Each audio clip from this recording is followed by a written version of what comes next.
Assalamualaikum warahmatullahi wabarakatuh. Nama saya Debbie Fajri Suryaningrum dari jurusan Manajemen Agribisnis. Di sini saya akan menjelaskan ulasan tentang PT Indofood Sukses Makmur. Sejarah berdirinya PT Indofood Sukses Makmur. Perusahaan ini didirikan dengan nama PT Panganjaya Inti Kusuma berdasarkan akta pendirian nomor 228 tanggal 14 Agustus tahun 1990 yang diubah dengan akta nomor 249 tanggal 15 November tahun 1990 dan yang diubah kembali dengan akta nomor 171 tanggal 20 Juni 1991. PT Indofood merupakan salah satu perusahaan mie instan dan makanan olahan terkemuka di Indonesia yang menjadi salah satu cabang perusahaan yang dimiliki oleh Salim Group. PT Indofood memiliki cabang Bandung yang didirikan pada bulan Mei 1992 dengan nama PT Karya Pangan Inti Sejati yang merupakan salah satu cabang dari PT Sanma Ruput Manufacturing Company Ltd. yang berpusat di Jakarta dan mulai beroperasi pada bulan Oktober tahun 1992. Pada saat itu jumlah karyawan ada sebanyak 200 orang. Pada tahun 1994 terjadi penggabungan beberapa anak perusahaan yang berada di lingkup Indofood Group, sehingga mengubah namanya menjadi PT Indofood CBP Sukses Makmur Tbk, yang khusus bergerak dalam bidang pengolahan mie instan. Divisi mie instan merupakan divisi terbesar di Indofood dan pabriknya tersebar di 15 kota.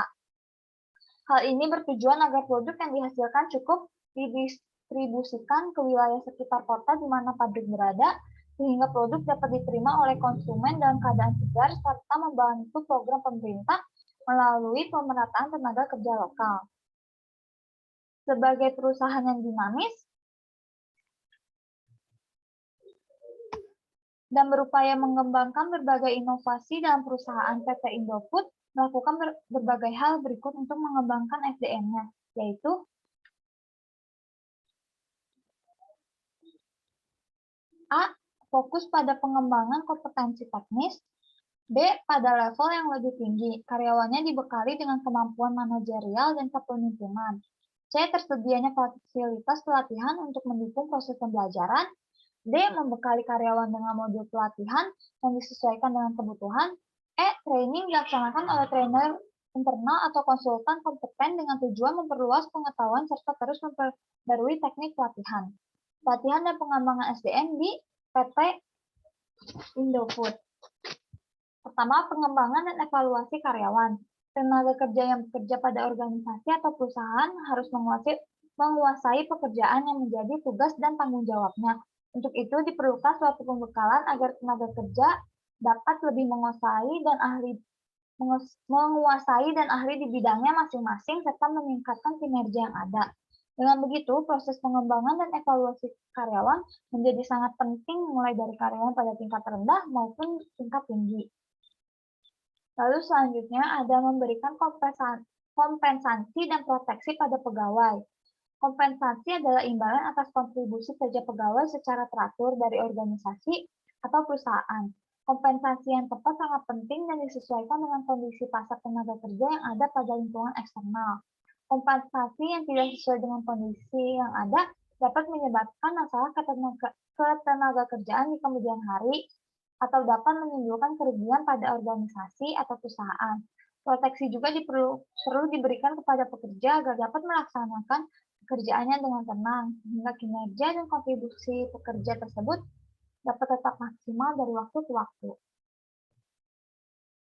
Pengendalian adalah proses untuk memastikan bahwa aktivitas sebenarnya sesuai dengan aktivitas yang direncanakan, mengamati dan mengalokasikan dengan tepat penyimpangan yang terjadi. Adapun langkah-langkah pengendalian, yang pertama standar dan metode pengukuran prestasi kerja. Di PT Indofood ada 9, yaitu rating scales, checklist, fair rate comparison method, alternation ranking method, critical incident method, narrative forms, behaviorally encoded rating scales, management by objective, dan yang terakhir 360 degree. Lalu yang kedua ada pengukuran prestasi kerja.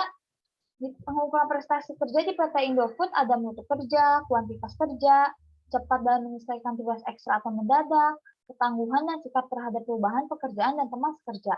Yang ketiga, berdasarkan hasil dari prestasi kinerja.